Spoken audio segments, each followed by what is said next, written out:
Ancient voices in the heavens turn as the raw rises where the stars align, restoring the wisdom lost in time. Two stars rose in the dawning light. Nikki and Abigail lies on the night, charting the heavens, the constellations true, not bound by illusion but by what's in view. But they whispered of summer, of gods in the flame, of an Anna and Enki who called them by name. Through shadows of dogma they carried the spark, guided by starlight to rekindle the dark. Under the real sky the truth still burns. Ancient voices in the heavens turn as their rises where the stars align, restoring the wisdom lost in time. Under the real sky the truth still burns. Ancient voices in the heavens turn as their rises where the stars align, restoring the wisdom lost in time. Yeah. Maps redrawn where the cosmos spins through silence and science. Their song begins, no longer chained to the seasons' disguise. They brought back the truth in the watcher's eyes. The circle was broken, the truth made whole. With courage and reason they honored the soul. For those who would seek what the ancients knew, the real sky speaks and the stars shine. Under the real sky the truth still burns. Ancient voices in the heavens turn as their rises where the stars align, restoring the wisdom lost in time. Under the real sky the truth still burns. Ancient voices in the heavens turn as their rises where the stars align, restoring the wisdom lost in time. Through cuneiform echoes and lunar signs, through Babylon's gates and forgotten lines, they lifted the veil with a steady hand. To see is reborn to reclaim the land. Under the real sky the vision's clear, the sidereal call for all to hear. As I rising with radiant mind, truth reborn in the ancient light. Under the real sky the truth still burns. Under the real sky the truth still burns. Under the real sky the truth still burns. Under the real sky under the real sky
Look at all the replays, all the conferences, all the workshops, all that stuff.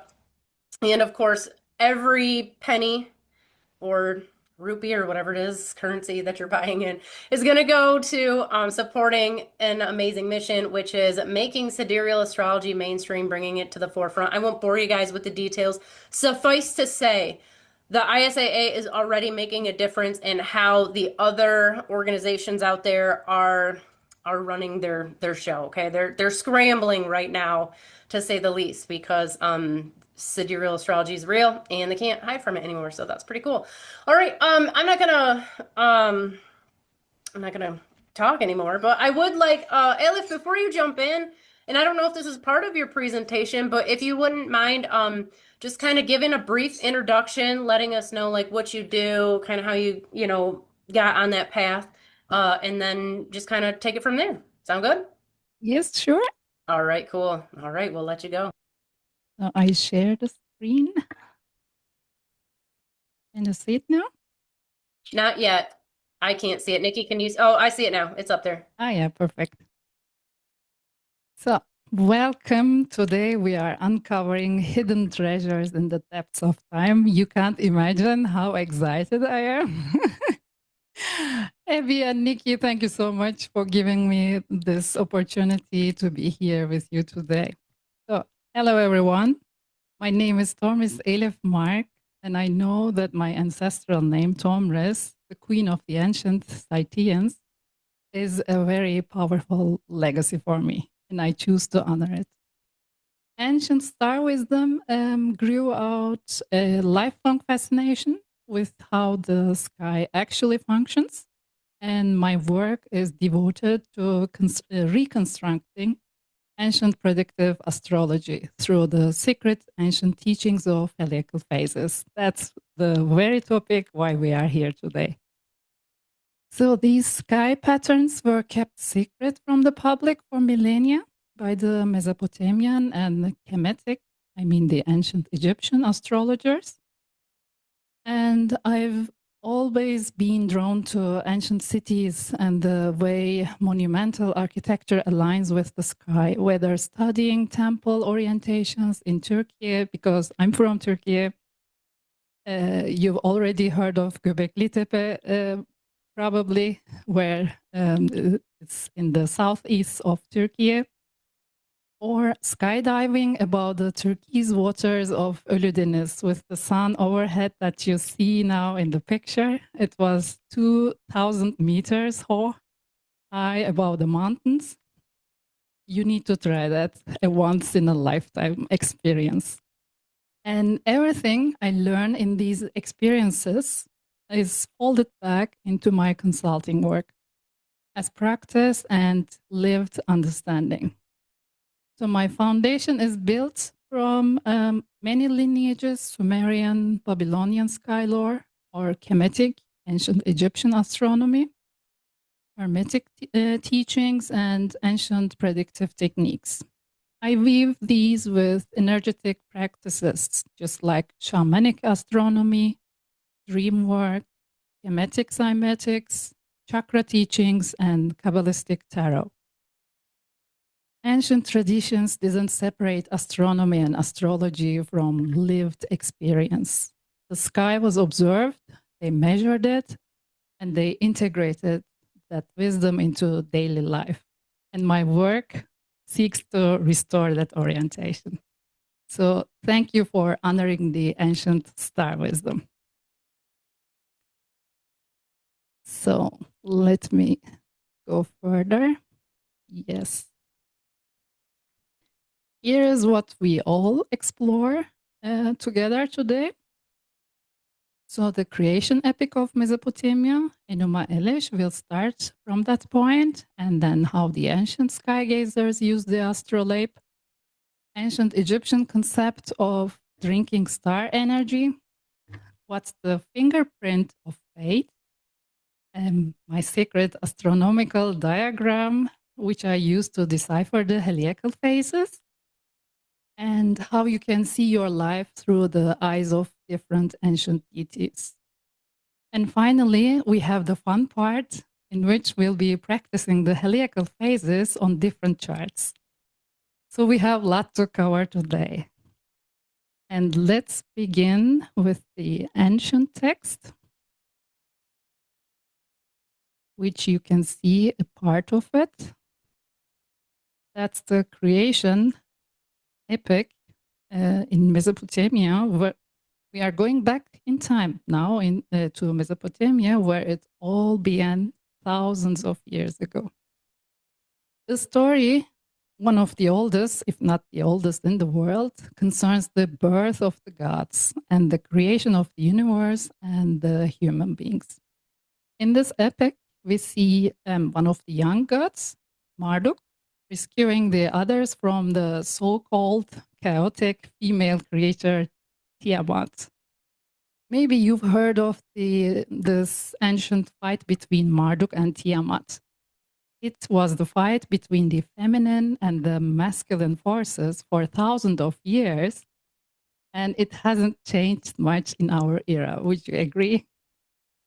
And also, this epic of creation aimed to empower the reputation of the Babylonians after they took over the stage of the history from the Sumerians. All of a sudden, we see the Sumerian gods coming slowly out of fashion, and in Babylon, a young god called Marduk becomes the king of all gods. Furthermore, it is told in the story that they all gave their powers to Marduk. So the rise of the cult of the god Marduk, which is Jupiter in our era, is closely connected with the political rise of Babylon from a city-state to the capital of a great empire. So now I need to show you what's interesting for us in this creation epic regarding our theme, the heliacal phases. And in order to maximize this experience of these ancient times, now I want you to hear this creation epic in the original Akkadian language. Let's go. Just a second.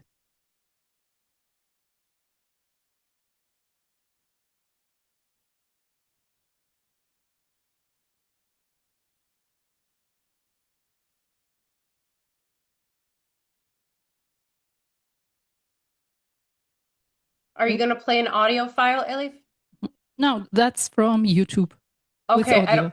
let me know if because I don't hear anything, so you'll have to let me know if you're trying to switch over. You might have to switch okay. screens. Mm-hmm. Okay.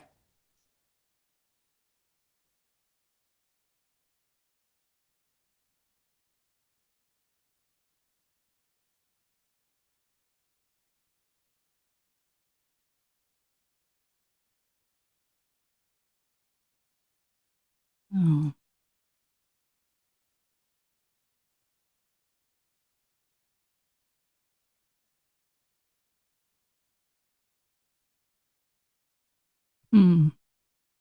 I can't make it with audio.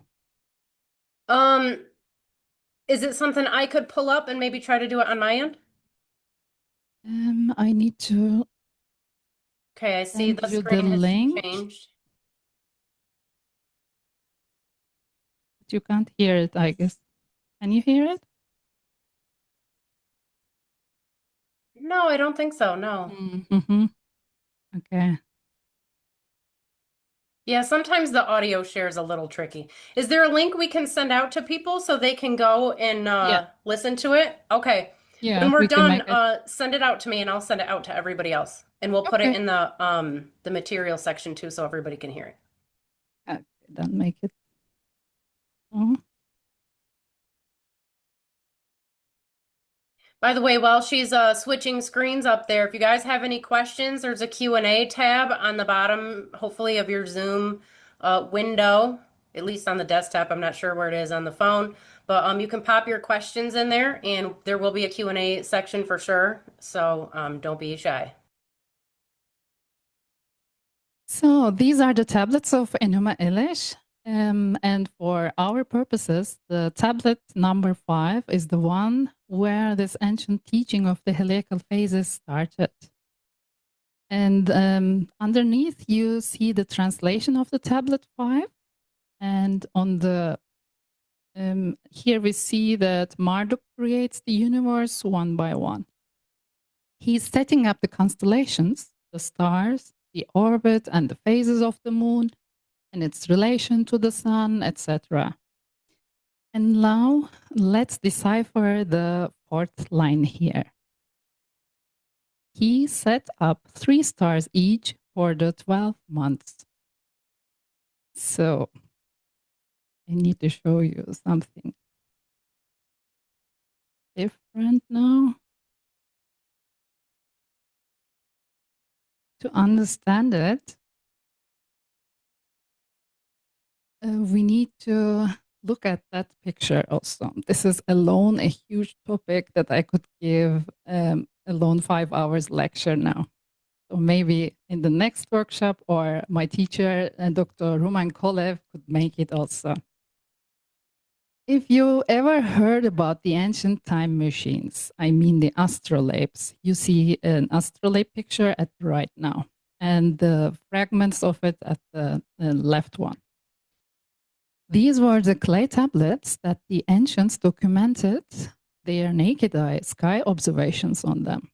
So let's take this astrolabe as the actual sky coordinate, and just like our astrological charts, I try to show you here. So you can see it now? Yeah, I think it's up. Yeah. That's the horizon. That's the MC and IC point. And you see there are here 12 different sections. So this chart shows us actually if there are 12 different sections, that means every section shows us a month. And you need to know that the ancients used another calendar, which we don't use now. It was a lunisolar calendar. So they tracked both at the same time, the moon and the sun, not just like the sun solar calendar, what we use today. So if there are 12 sections here, it means that every month, 3 particular ancient constellations rise on the east. And for the first time, after being invisible for a long time, I can show it here also. Let's take another color. So that's the east. Here, we see 3 different stellar bodies here. So the whole section here is the east horizon. And there are the middle section, the north section, and the south section of the east. So that means they will be on the same time rising heliacally. All these 3 stellar bodies here, here, and here. And that means in the first month, these are the 3 heliacally rising constellations. And that means also we've now deciphered an ancient clay tablet astronomically using the ancient creation of epoch. Can you believe it? So this concept of the heliacal phases were already mentioned thousands of years ago in that tablet number 5. So if we go on with the other slide.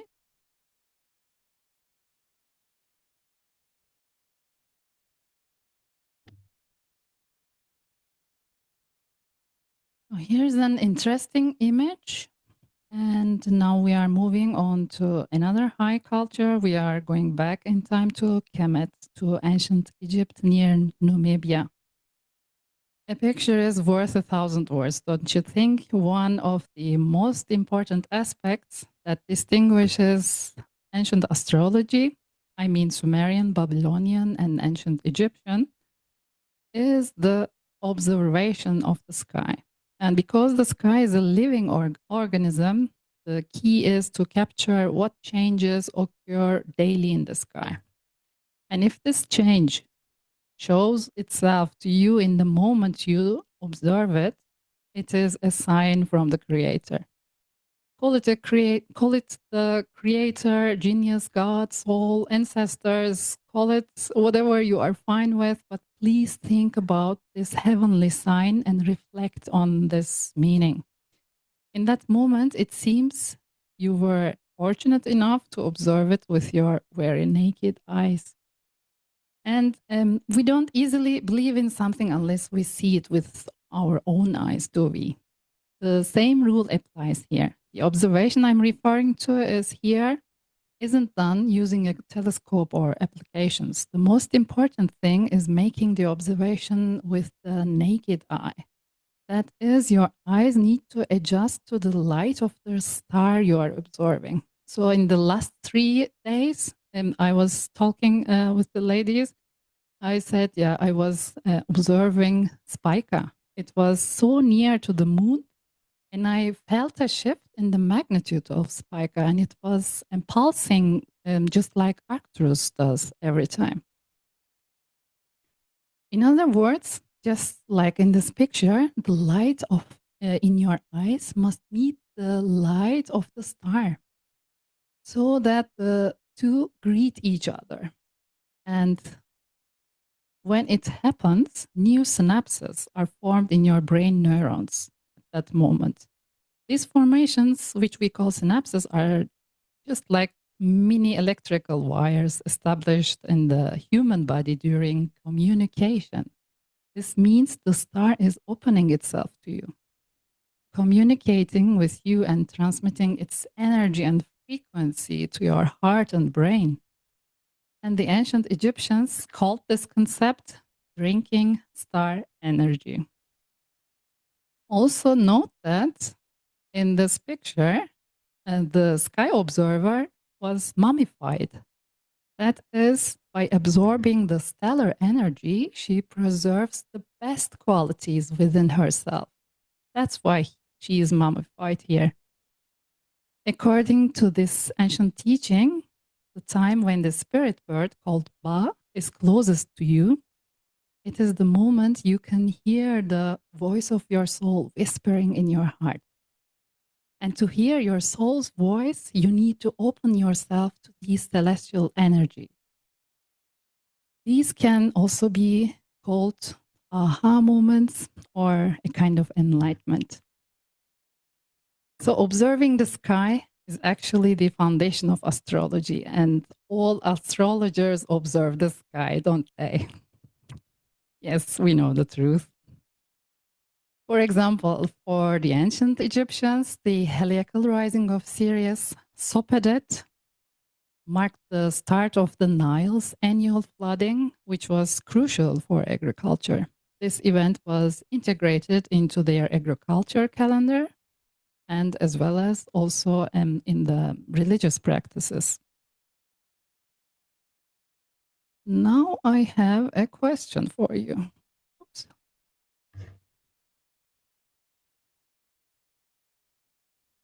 I hope it will be an eye-opening one.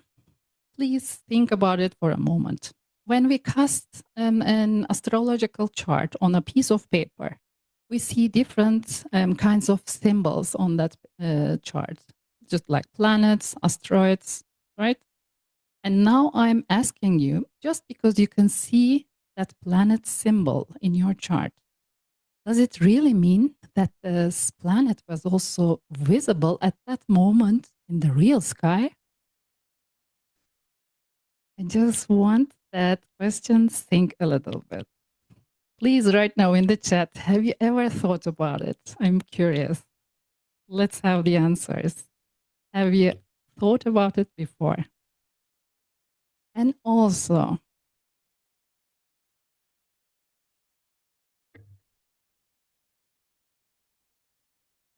why is it so important? Because it changes the whole meaning of that planet in your chart. Let's give an example that we're all observing actually in the sky. Imagine a bright, shining full moon now. How would you feel? We adore its luminosity, right? It was last night. And now think about the dark moon. It means the moon is completely invisible. We can't see any moonshine in the sky. Can we really say that the invisible dark moon has the same effect as the bright, visible full moon? Of course not. Only because you see the moon's astrological symbol printed on your chart, it doesn't necessarily mean that the moon was visible on that day, right? And also the full moon has a power to pull, raise the oceans. It even affects our bodies, and it affects especially us women, right? It is a fact that we are living with. And the dark moon phase, the waters recede. So it is a physical reality that mirrors the moon's astrological power through visibility. So, should these effects only be valid for the moon? Why don't we think of the other planets also like that? And if visibility changes so many things in our reality, just like with the moon, why not apply this rule also to the other planets and also to the stars? Would the meaning of a visible planet then be the same as an invisible one in our charts? We have also proverbs like that: out of sight, out of mind. Our ancestors kept that wisdom over generations. It's that simple: out of sight, out of mind. And I love the simplicity of these ancient teachings. That's why it is so easy to adapt these to our lives, and they show the results almost immediately. So this ancient secret was and is hidden within the forgotten teachings of heliacal phases. The ancient sky watchers of Mesopotamia knew this important rule, and they've put this visibility concept at the top of their priority when they were watching the sky. How? They first looked for a missing planet or a missing star in the sky before they interpreted any other things. They were thinking, what is now missing in the sky, which normally was visible before? It had the utmost priority for the ancient sky gazers, okay? And how do we know it? Because their ancient wisdom has survived through the myths. The myths were actually their observed astronomical events with their self-experienced astrological meanings. And they kept telling these myths as the sacred teachings among the generations. Would you also agree? So, I believe it is time for astronomy and astrology to unite again. And my hope is getting bigger and bigger. I have a strong feeling that we will be successful with the help of powerful organizations just like our ISAA. So come and join us, friends. We are just starting now, and now is the best time to join. So I said it's time for astronomy and astrology to unite again. That means we need to learn the basics of astronomy also.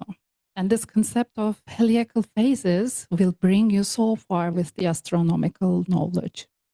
And what's the core concept? According to the ancient star wisdom, a planet's power is not determined by its mathematical position on a paper chart, but it is determined by whether it is physically visible to the naked eye. So the ancient wisdom talks about three powerful states of a planet.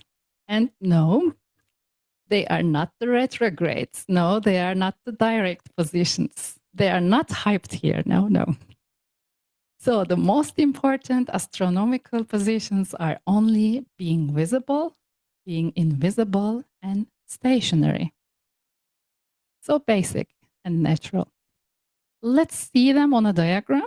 And today I want to give you a present, and I will show you my secret astronomical diagram for deciphering the heliacal phases. And with this diagram, you'll be able to understand the depths of these astronomical phenomena also. And most importantly, you'll be able to calculate the heliacal phases also. So here is my secret astronomical diagram. Ta-dam!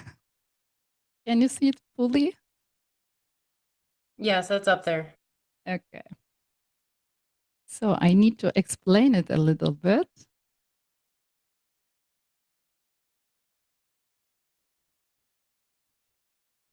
So here we are,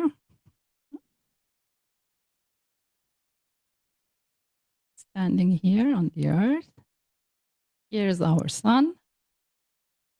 And here are the planets. And I will take them today, Mercury for it. Assume that it's the orbit of Mercury.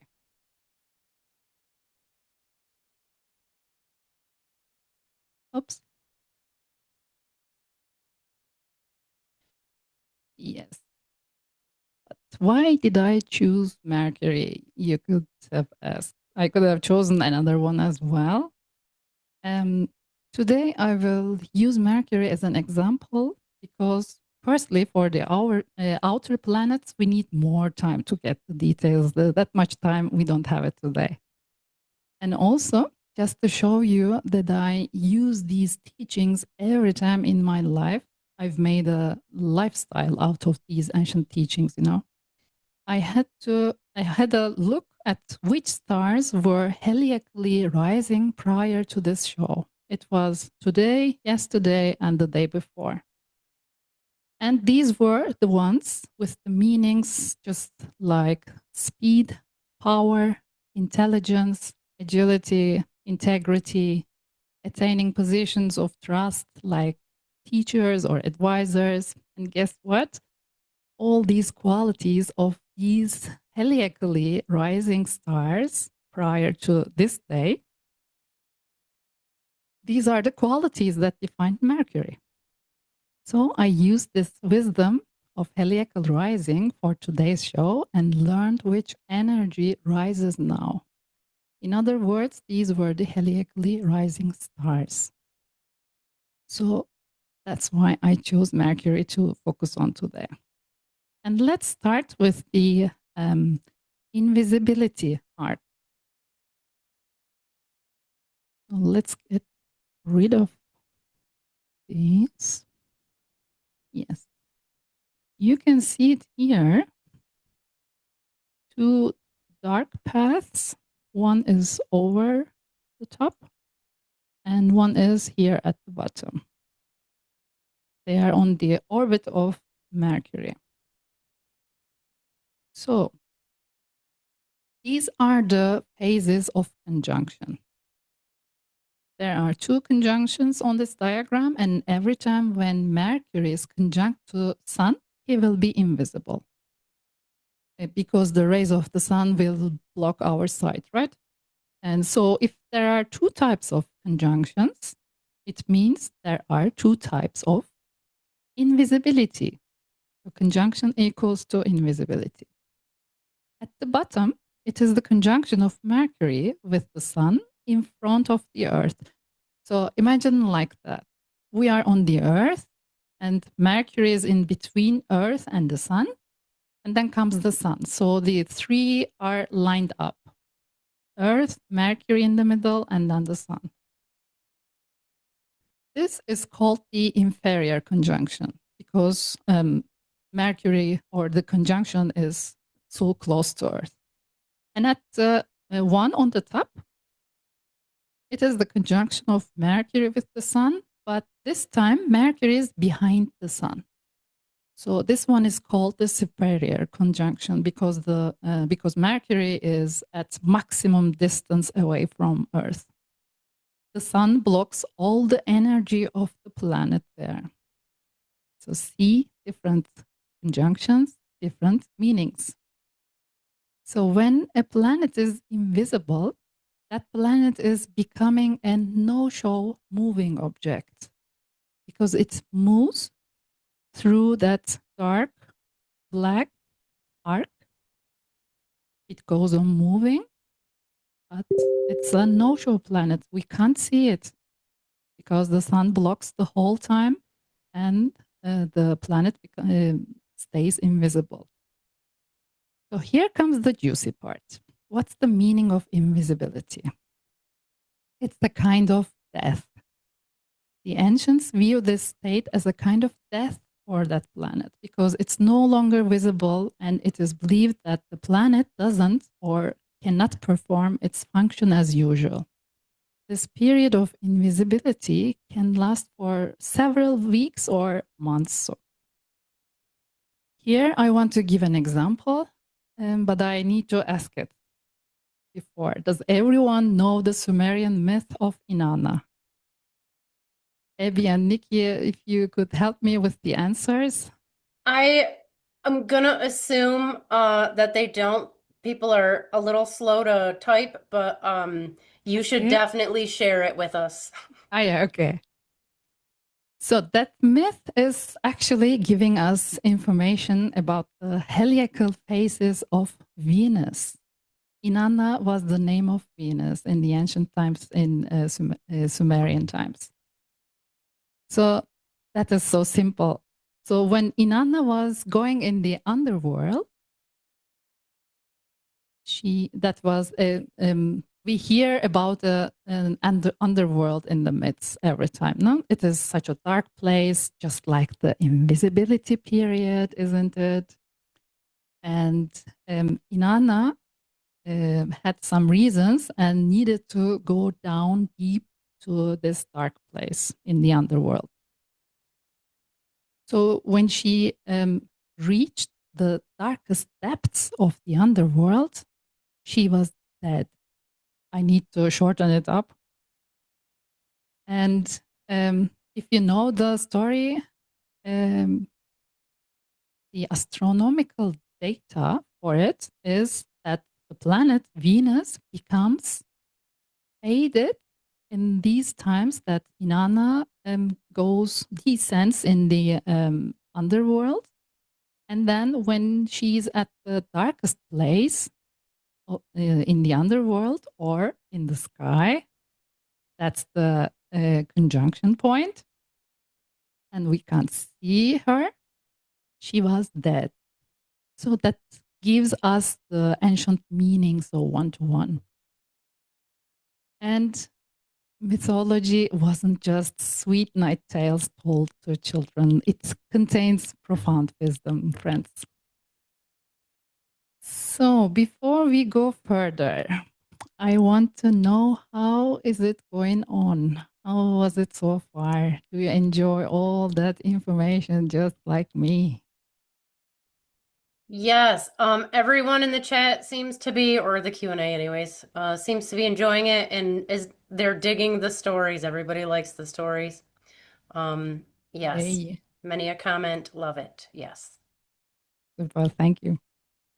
So far, we saw the dark path in which the planet is invisible, right? Here at the bottom and at the top. And I can hear you asking, where does Mercury get visible?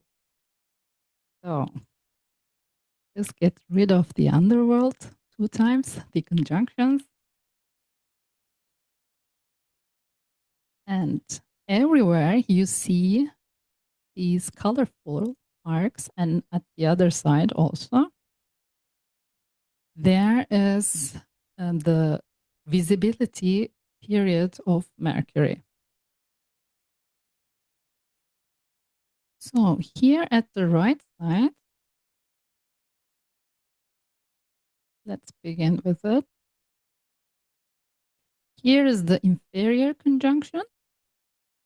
We've learned it when Mercury is here in the middle, and we are here at Earth, Mercury, and the Sun.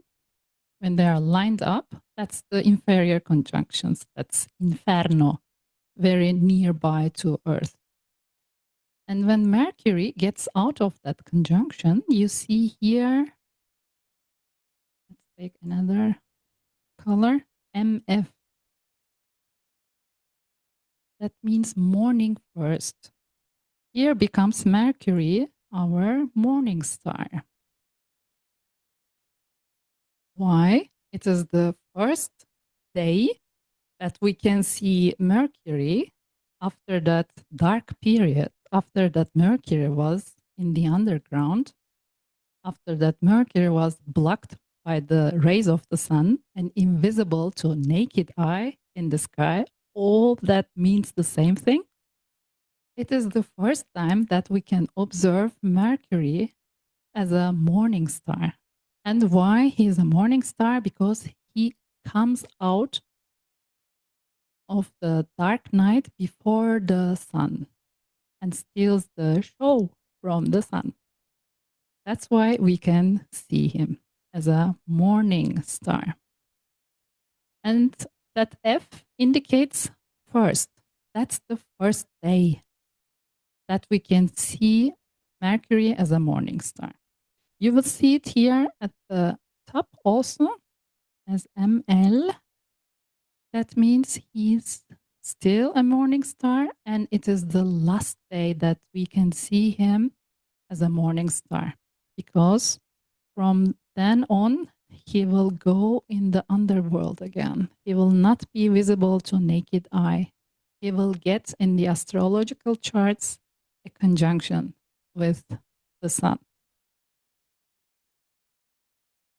So it is every time after a long period of invisibility that Mercury or any planet comes out of that here dark period or here that dark period.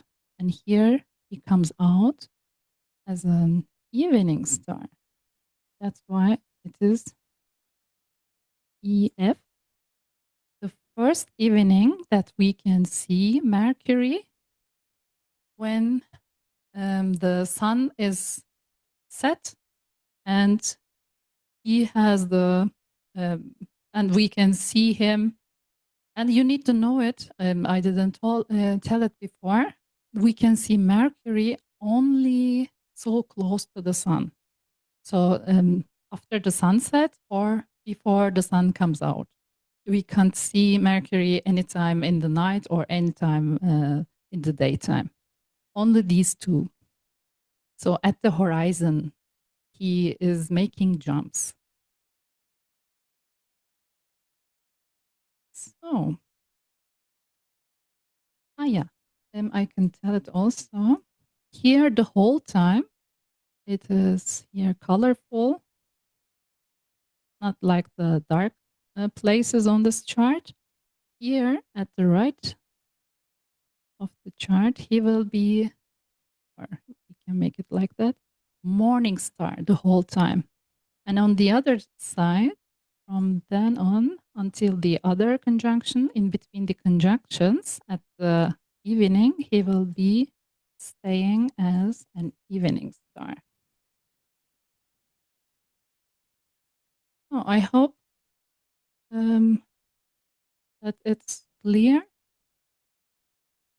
I wrote so many things, but I don't want to fill it here up with astronomical data.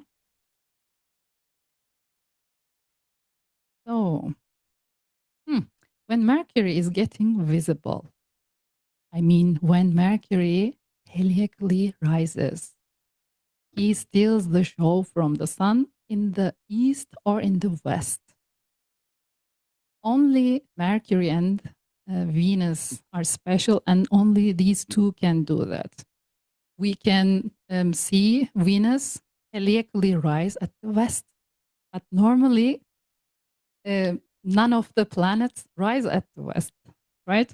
They set just like the sun at the west, and they go out of the darkest place on the eastern horizon. But Mercury and Venus, they are special. They can make it both on the west and on the east horizon.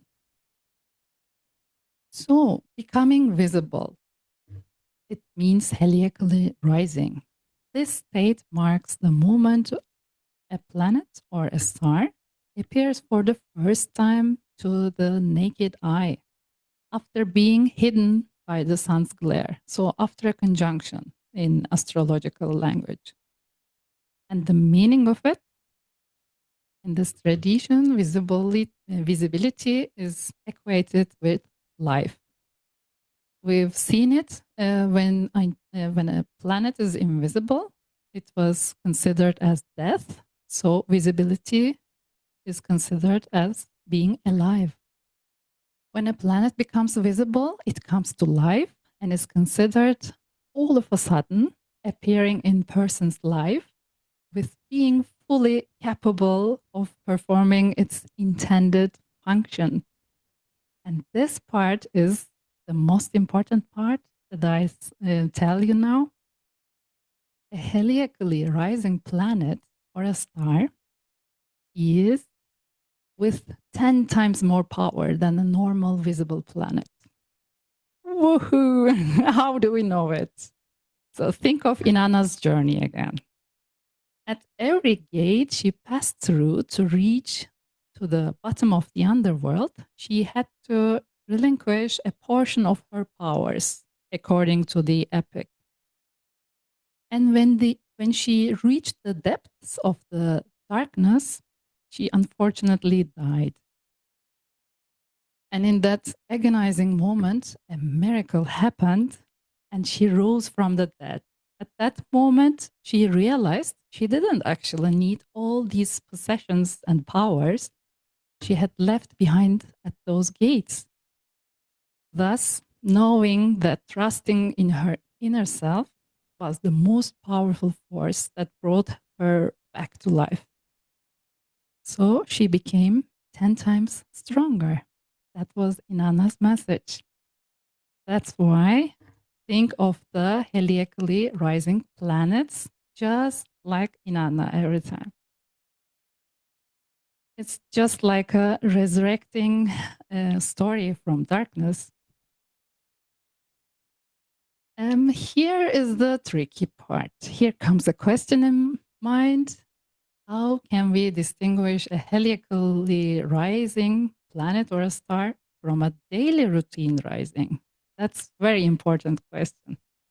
And I think you thought to yourself already, does it mean that every rising can be considered as a heliacal rising? No. That's why I prepared something for you. So, here's the list. A heliacal rising is different from a planet rising every day. And what makes a rising a heliacal rising? So the term heliacal is derived from the word helios, meaning the sun. While every planet and star rises and sets daily due to Earth's rotation, a heliacal rising is a specific astronomical event that depends on a planet's physical relationship to Helios, to sun, from our perspective on Earth. So there is a rule of first time. A planet is in a state of heliacal rising only when it becomes visible to the naked eye for the first time after a long period of being hidden. Please think of Inanna. Inanna was the whole time in the underworld, so she was hidden. She had a conjunction with the sun. She was in the underworld, so she was invisible to naked eye. So after that long period, when she comes alive and shows herself the first time, that's the heliacal rising. And when we see her every day, that she wasn't only for a day or two, she wasn't, how can I say it, in the underworld, or she wasn't invisible to the naked eye, that doesn't count. So, daily rising, it's a routine movement that doesn't necessarily change the planet's functional state. And heliacal rising, it's a fate-changing transition, where the planet regains its planetary wisdom and ability to perform its function. And as I said, with 10 times more power compared to its normal state in a person's life. You need to always remember Inanna's journey, okay? And there's something special, the creation of a natal fingerprint.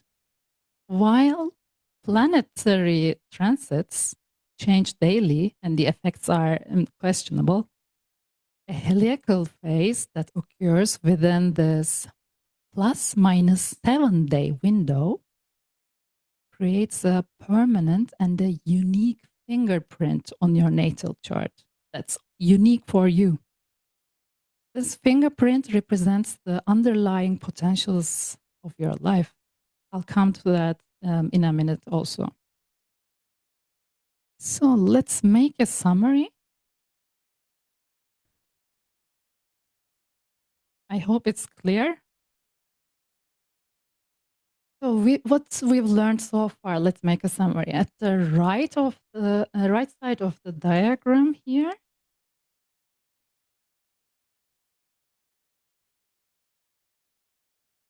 Mercury will be born here under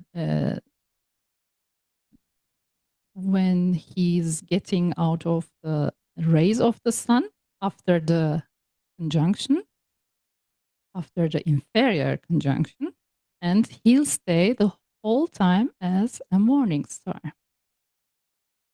And here is the first day that we can see him as a morning first star. And here's the last day that we can see him as a morning star. And then he will go down just like the descending story of Inanna in the depths of the underworld. And then he comes here back. He shows himself. So it's the first evening that we can see him after a long period of invisibility because he was in the underworld. That's why he will be evening first. And the whole time here, he will be staying as the evening star.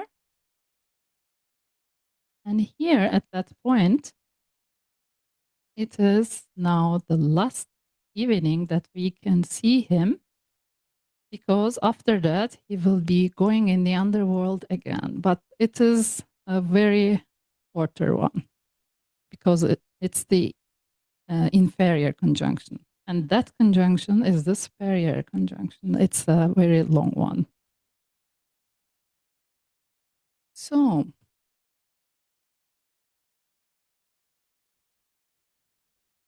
and there is also a special point on that visibility arc that you see also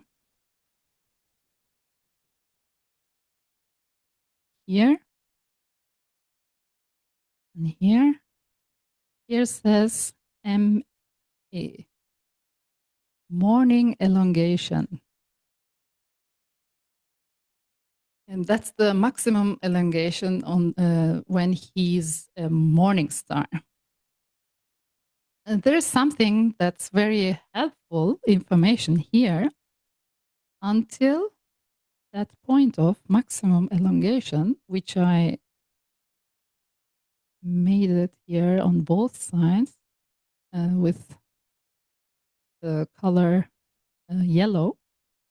These are the retrograde phases of Mercury. So on this path, on both sides, the planet will be on retro mode. And with that simple wisdom, you can determine also the heliacal phase of a planet when you look in a chart. I know retrogrades are greatly exaggerated these days. Actually, retrograde means the planet is physically closer to Earth. So when a planet is retrograde, imagine that planet saying, I can see you clearly because I'm getting closer to Earth now. So pay attention and show me respect. That's the whole meaning of retrograde. And in ancient times, people always showed respect to celestial bodies. So retrograde periods weren't that important. But they knew that rituals were more effective back then. That's a hint. There were three much more important periods. We saw it already. Visibility, invisibility, and station. We've covered the first two. Now let's take a look at the station period. So this is exactly what the astronomers are talking about here. Maximum elongation. That point is actually where the planet gets stationed. So the period of stationary, that's the furthest distance Mercury can travel from the sun in its orbit around the sun. So here he can't go any further. That's the limit. So Mercury remains frozen at this point. And that's why it is called stationary. So remaining frozen. And then at this point, it starts its direct motion again when he is a morning star. And at the other side of it, he will be here starting the retrograde motion. And what's the meaning of station? It is the great pause. At this point, the planet appears to stand still in the sky before changing its apparent direction. But it's an optical illusion. Only we are observing it from Earth like that. So the ancients interpreted this station phase also like that. Very simple. It is an optical illusion. The planet cannot decide what to do, which way to go now, because it has stopped. So its energies are also indecisive. It means unstable energies are there for this particular planet. So if Mercury is in the stationary phase, please don't try to decide about important topics. The energies are indecisive. You may very probably change your mind after this station period.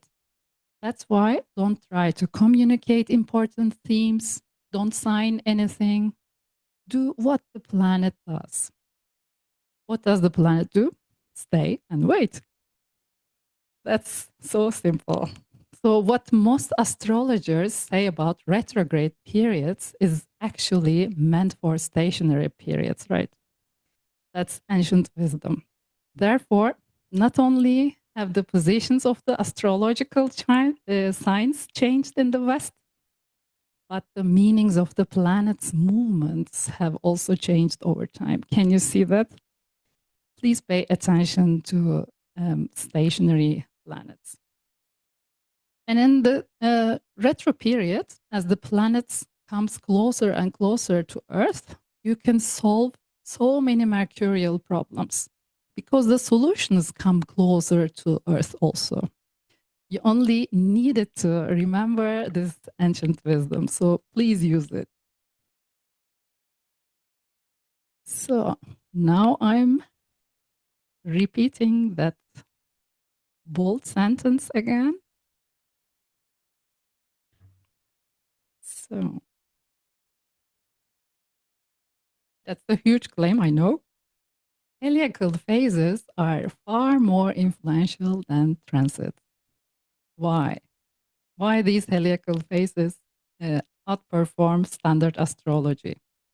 We saw the three powerful states as visibility, invisibility, and station. Focusing on these three powerful states provides every time true results because they rely on the facts of the sky itself rather than mathematical abstractions. There are environmental factors. So unlike standard paper charts, these heliacal states account for altitude, atmospheric extinction, and transparency, which dictate whether a planet can actually be seen or not. When it's cloudy or when you are in nearby a lake, it will be evaporate so much that you can't see it. Maybe 10 kilometers away, you could see it better with naked eyes. Therefore, you either need to observe the sky yourself or use astronomical software that adjusts these three criteria, just like altitude, atmospheric extinction, and transparency. The good news is that Dr. Roman Kolev, my Babylonian astrology teacher, managed to write such an astronomical software based on years of naked eye sky observations on different altitudes. And I use that program also. You will see the charts at the end. And now back to the special concept of the fingerprint of fate. I told you a little bit about it before. If a planet in your natal chart makes these heliacal transitions within ±7 days of your birth, it creates a permanent fingerprint on your life and in your future life also. Every time when there's a window of ±7 days of any heliacal changes occur in the real sky.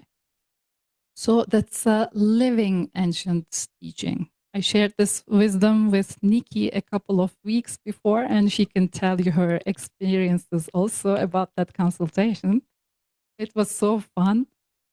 And these shifts are, that's why I consider, are more influential than transits. And often these heliacal shifts are the hidden reasons for major fate-changing life events.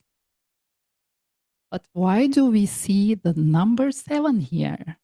Why are we talking about the heliacal transitions within ±7 days of your birth? Does anyone have an idea? Could you write it, please, in the chat? Why number 7? While we're waiting on an answer, did you want to answer a question real quick? Does stationary direct have a different quality to stationary retrograde? Yes, that's a very good question. Let's answer it at the end of our show, because I will show also some charts. That's a very good question. Okay. Anybody out there got an idea about the number 7? Christine says 7 equals God, question mark. Chris says 7 tablets of creation, maybe? Wow. Yeah, super. I didn't think about it. That's a very good one, as I said, on tablets of creation.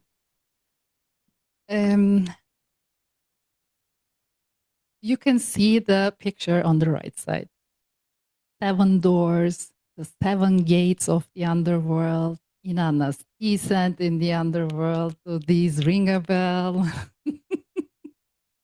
So friends, you need to search for the epic of Inanna, descent in the underworld. Yes, you can see a kind of ancient door in the picture on the right. I took this myself in the famous Cappadocia region. That's a huge underground ancient city in Turkey.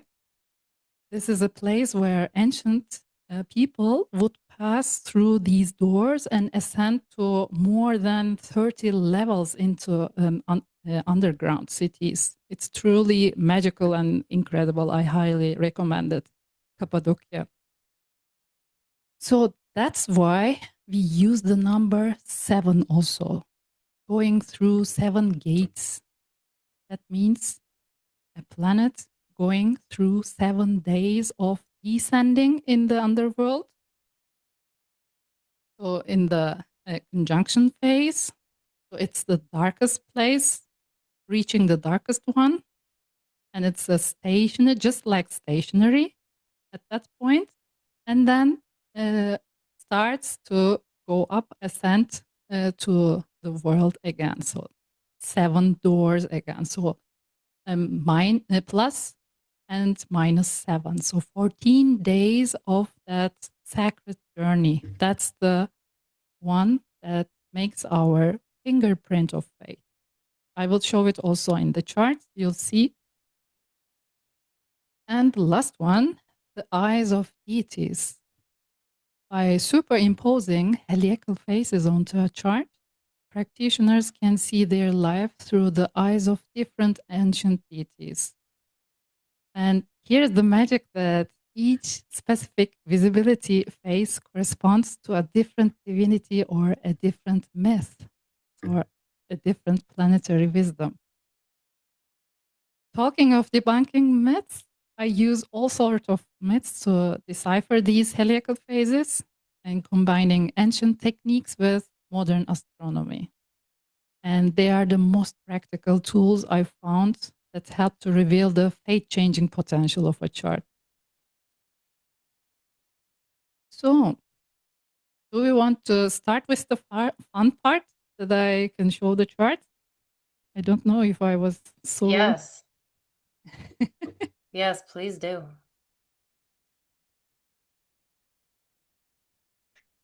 Oh. Yeah, I will show you some of my clients' charts with their permission. And we'll be focusing today only on Mercury and its heliacal changes. I told you before why I chose Mercury, because it was the heliacally rising of the stars and their energies that showed me. I hope this part will arouse a lot of curiosity and lead us to results quickly and brings healing. And this is in line with Mercury's nature. This last characteristic, healing, is Mercury's little known side. And thankfully, it's also encoded in your chart due to its heliacal phases. Today, we will reveal this mysterious side together also. And just like Mercury's mutable nature, its love for change and surprises, I've included little surprises here and there also, and I hope it brings us joy. So before we go further, let's, that's also a short video. I need to send it to you, I think, Abby, because we need to watch it. Okay, I'll put them in a PDF too. If you want, you can send your slides. I can put those in there too. It's not on the slide, but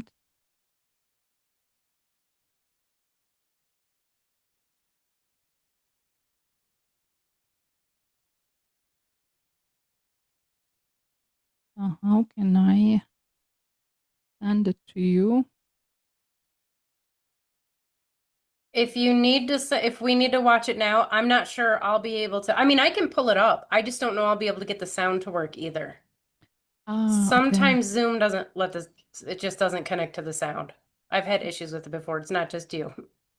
Okay, but it would be perfect when we had the chance for it. Well, yeah, send it over to me, and then I'll see if I can pull it up. I'll give it a shot. What's the best way to send you now? If you can pop it on Telegram, is that easy to do? Or do you don't have it on your desktop? I'm on desktop, but maybe I can send it onto your email. Email's fine too, yeah. Okay. Which one did you want to send it to?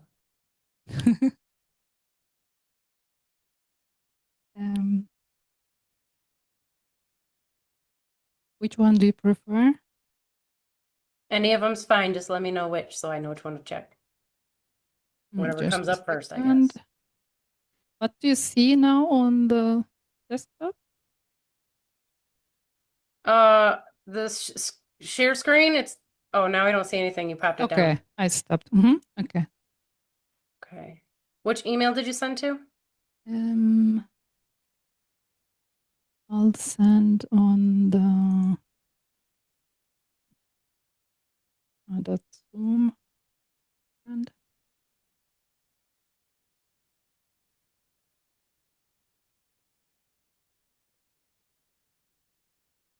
Sidereal International. Okay, let me pop it up real quick. So, and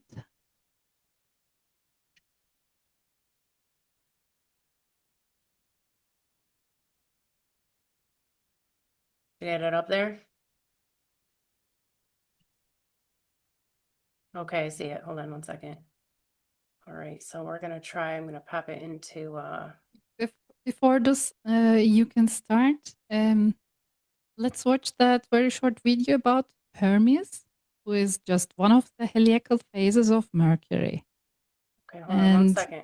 Let me see if I can pull it up. yeah, I got it here. I'll try it on Chrome. Share the screen. We want this one. Yeah, share the sound only as a background. Side content only. Select this option if you want others to hear the sound coming. Yeah. It's not letting me do it yay. though. Optimize for sharing the, hold on. Let me play it and then see if it'll let me play the sound. Hold on one second. No, it's not letting me. I have no idea why. Did you want it to play even though it's got subtitles, but they look like they're not in English? Yeah, the subtitles are in Turkish because I use that video in my courses also. Oh, okay, okay. Do we need it right now or can we save it Yeah, for it would be perfect. Well, I can pull it up. We just won't have sound, so you'll have to translate. Are you up for that? Yeah, maybe Okay. Okay, hold on. without translation it will work also. Okay, stand by. Thank you. No problem. And we're gonna share this one. Share the screen. Can you see it?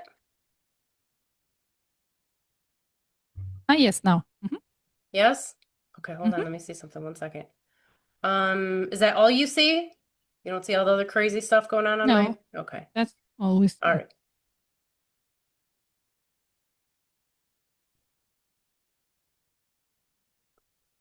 Do you want to narrate for us? Yeah, that's the story of Hermes. You can see him now as a baby.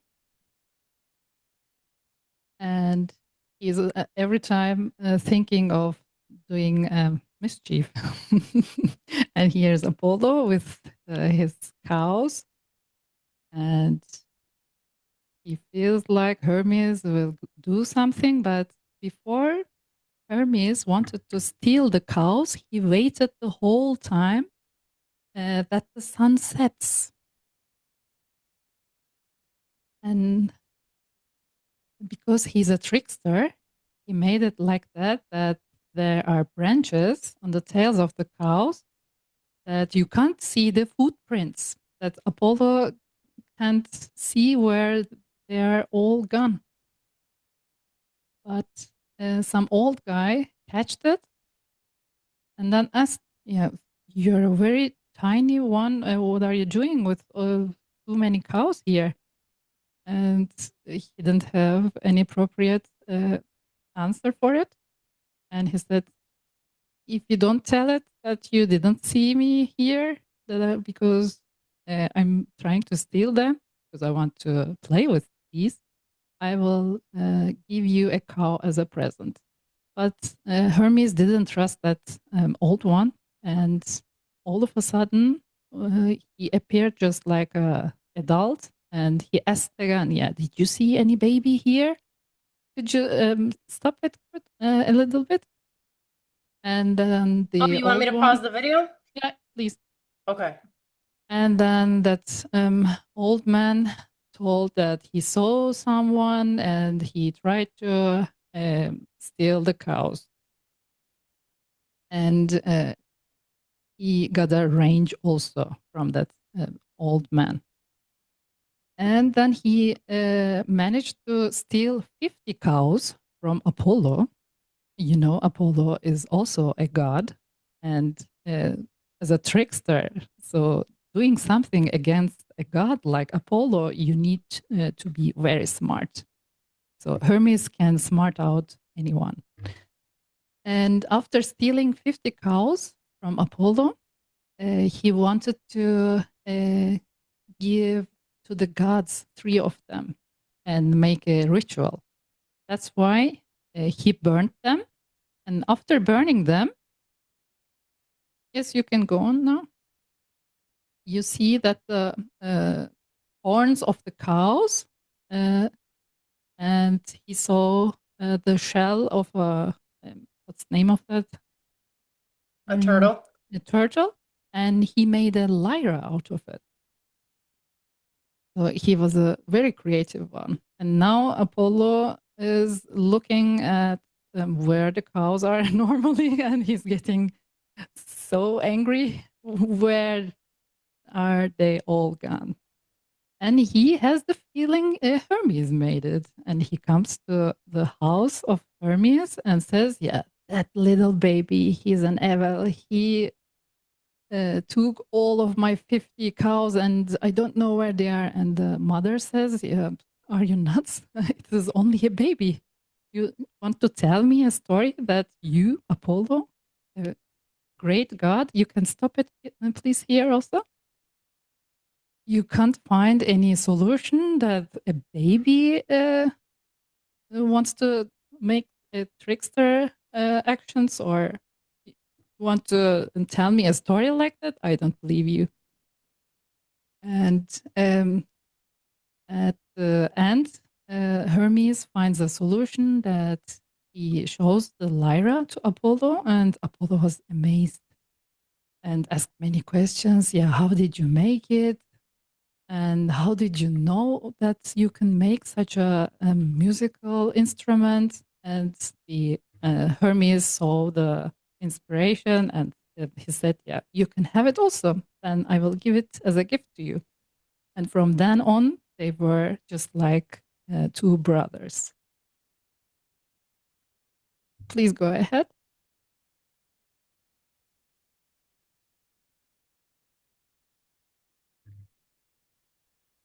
So the sound that you, when he plays the lyra, inspired Apollo so much, and he was very happy at the end that he got that gift. And he gave a gift to Hermes also.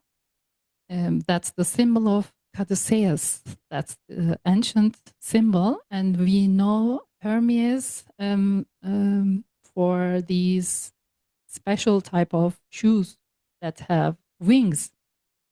And the ancient Greeks show Hermes like that every time. Yeah, that was it.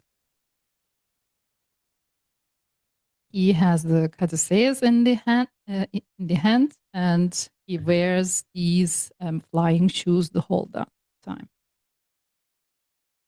So I need to share the screen now. Yes. Elif, that is one of my favorite stories. I loved Yeah. that. I loved that. That was so cool. It was so adorable. Oh, yeah. Hi. So it was a very short video about Hermes, and he's just one of the heliacal phases of Mercury. And I think this is the reason behind our frustration when we find out that the ancient Greek myths don't work every time. But why? The answer is also hidden in the heliacal phases, because these Greek characters are only some of the heliacal phases of a planet.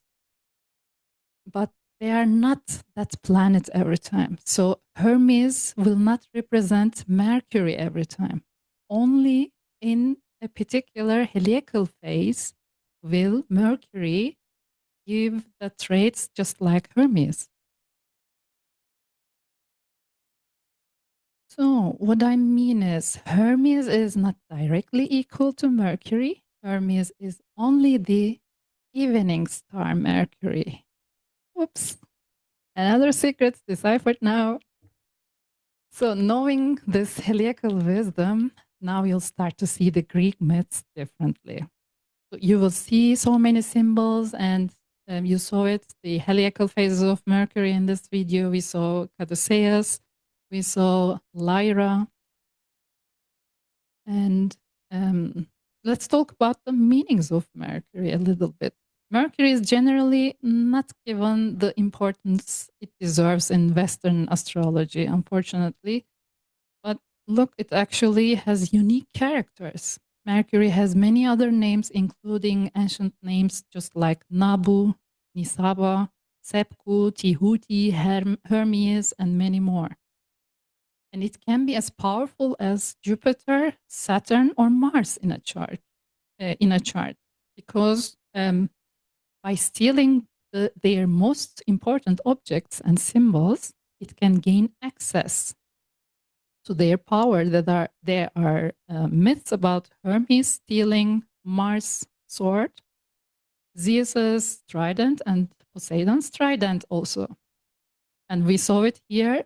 He managed to steal 50 of the cows of Apollo. It's also said that he only played with these objects out of curiosity, and then he returned them back, just like he gave the cows back to Apollo also.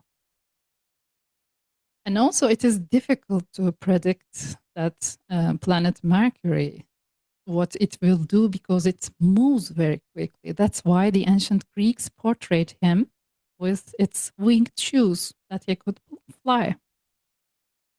But what's the core reason for it?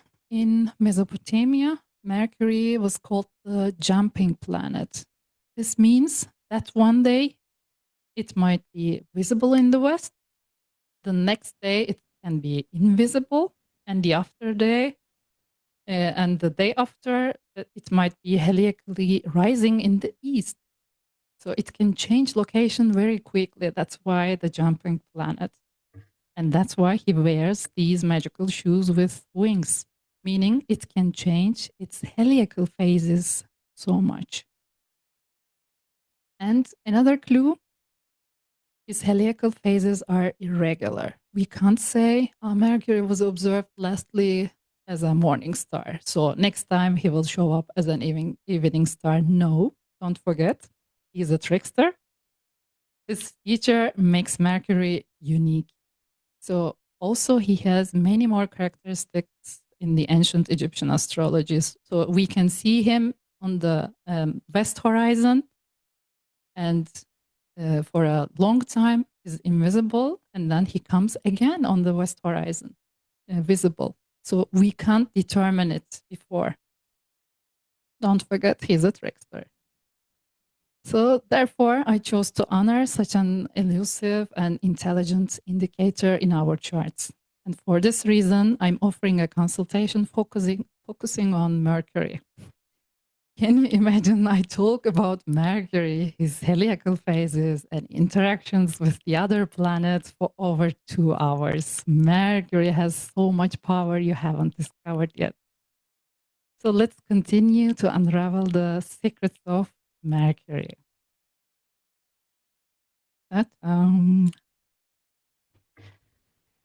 So how do Mercury's myths among different cultures play out in your astrological charts? That's the question. I'll take our astronomical chart now, which I showed you before.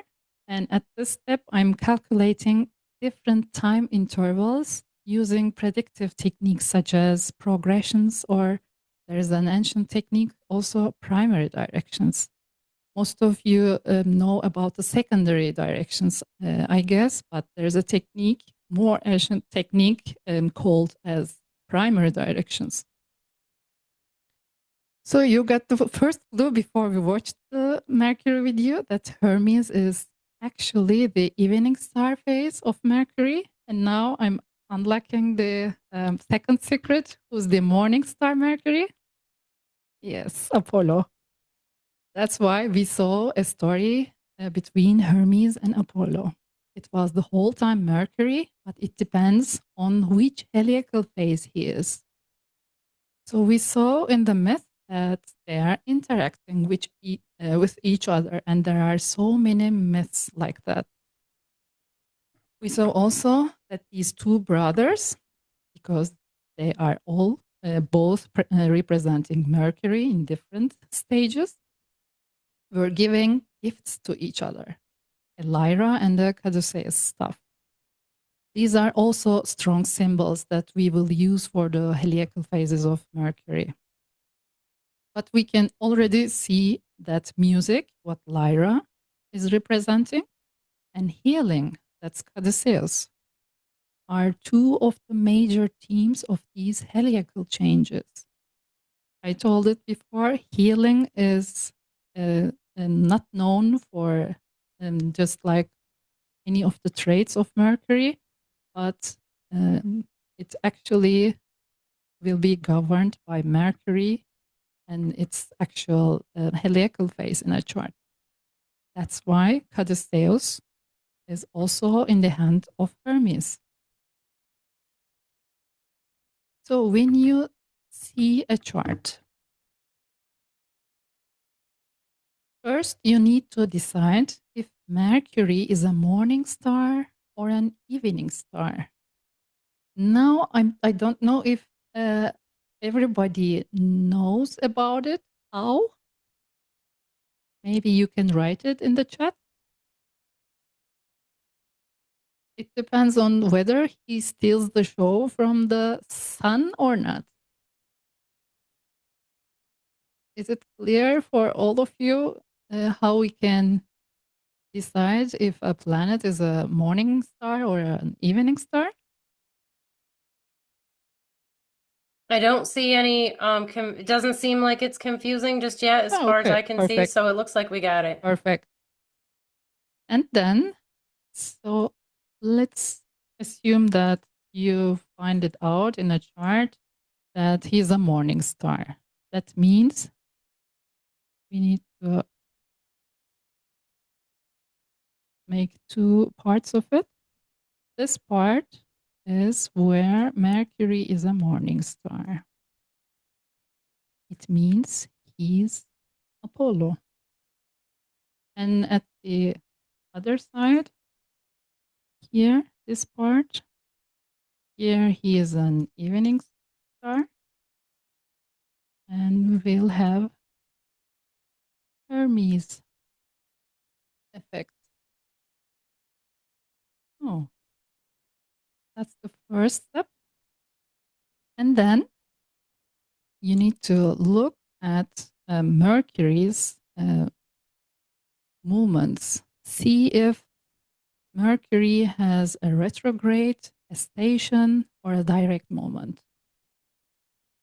For the people who don't know how to indicate it, when a planet is stationary, you will see S, or when it's retrograde, you will see R. But if you don't see any of them, it's a direct position. So I told you before, here where it is indicated with yellow, here is the path on the orbit of Mercury around the sun, where he gets retrograde. So we can tell if Mercury is retrograde, has retrograde motion in a chart, we can say it's the morning first. But when Mercury has, let's say, is an evening star and doesn't have retrograde motion, is direct, then it means here he is an evening star and here is not a retrograde motion, then he will be an evening first one. And with retrograde, he would have been evening last one. And all of these has another deity. The deities here, here. Also in the dark phases, there are also many other deities.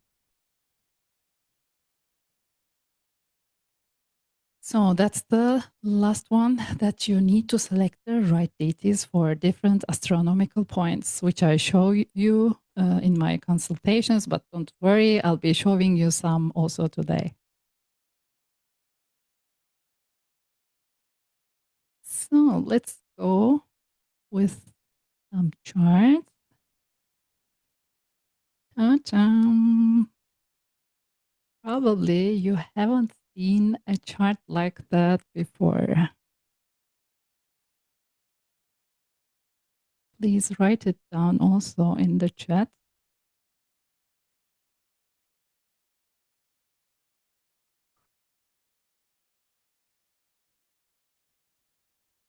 So we can see the constellations here.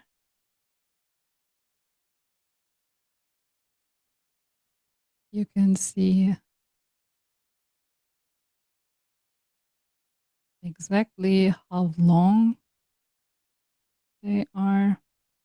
And you can see also some stars here. I see Spica.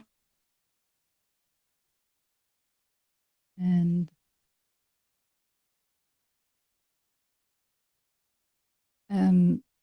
we can see many stars and planet placements here that directly concern you. I will show it to you also.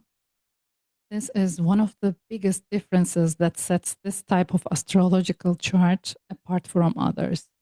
Normally, when we work with normal astrological programs, we have only the horizon line here. Let me show you. That one. And the MC here and IC here. So, and what's different in this program is, let's make it with blue. That's the horizon, the real astronomical horizon for that person when she was born at that latitude with that extinction of light. So we won't take any points here. Only, I will take them also, but not only them, and everything what is on that circle, because it's the path of the horizon. Everything what makes contact or stays prior to it. They are normally, when we work with normal programs, they don't see that. So this circle actually represents the astronomical east and west horizon. And that changes, that shape changes depending on your birthplace. And it's never a straight line. The same applies to the meridian line from north to south. Here we see coming from the top, and it goes like that. So everything on these lines. So I see here Sadal Melik, and here we need to pay special attention for these also. So what does it mean and what does it all change? It changed a lot. Let me show you. Working with a chart like this has amazing advantages. All the stars and planets, which I showed you here, located on this horizon circle, or it depends on the shape of it, and the meridian line coming from the top and to the bottom, completely belong to you. What does it mean? That means they shape your character and destiny. So instead of just focusing only on 4 important points, just like ascendant, descendant at the top, these points, MC and IC, you see so many stars, and also sometimes planets are coming closer also to that circles or the lines. That means they belong to your path, because these charts are multi-dimensional. You can see it. I love using also Stellarium, but you can't see these details anywhere else. So you need to look closer at the horizon and meridian lines when you have that program. All these stars that are in contact or very close to these lines directly concern you. Therefore, it's very important that you understand these placements also in great depth. So you see, even Stellarium doesn't allow for this level of understanding, and this program gives great freedom. And this program of my teacher, Roman Kolev, program is called Placidus, but not the last version of it. At first, I felt like that also when I started using it. You can feel like being in a cockpit, not knowing which switch to use. But in time, it gets better and better. I highly recommend it. So let's have a look at the Mercury in this chart. Yes, here at the bottom. This individual has an invisible Mercury in her chart. So you see here that X sign,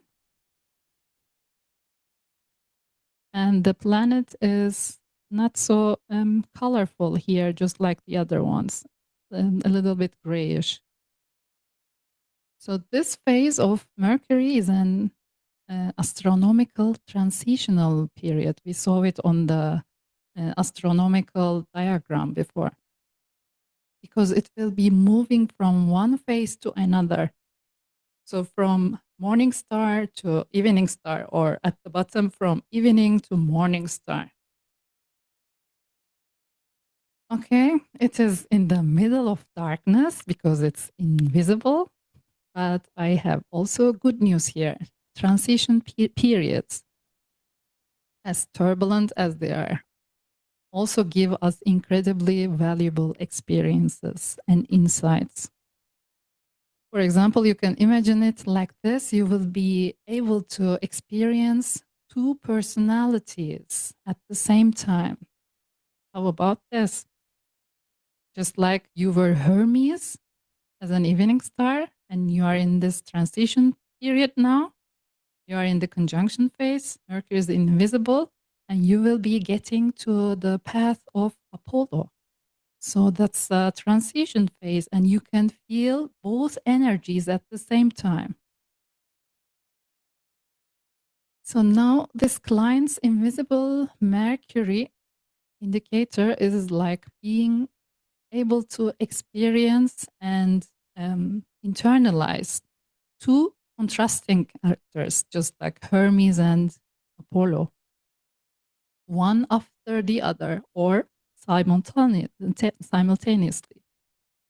So it's like having two halves of a whole, both functioning very differently, being parts of that whole at the same time. So just like having the ability to use both sides of your brain, the right and the left lobes simultaneously. That's an amazing skill. And we haven't looked at which house or constellation Mercury is in yet. Here you can see how this ancient teaching of heliacal phases can provide such a holistic perspective. So this transition phase as the invisibility period is like experiencing the transition of light into darkness and then into light again. We could give countless examples about this special heliacal phase of Mercury. But something is interesting. When I calculated this time frame of invisibility period of Mercury for my client, I found that she had that dark period until the age of 27. So Mercury was invisible in her chart. What does it mean? I show you another picture now.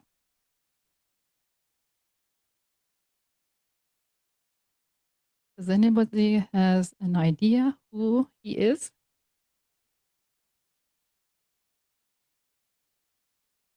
That's Gilgamesh, another ancient epic. I told my client like that. After having 27 years of invisible Mercury,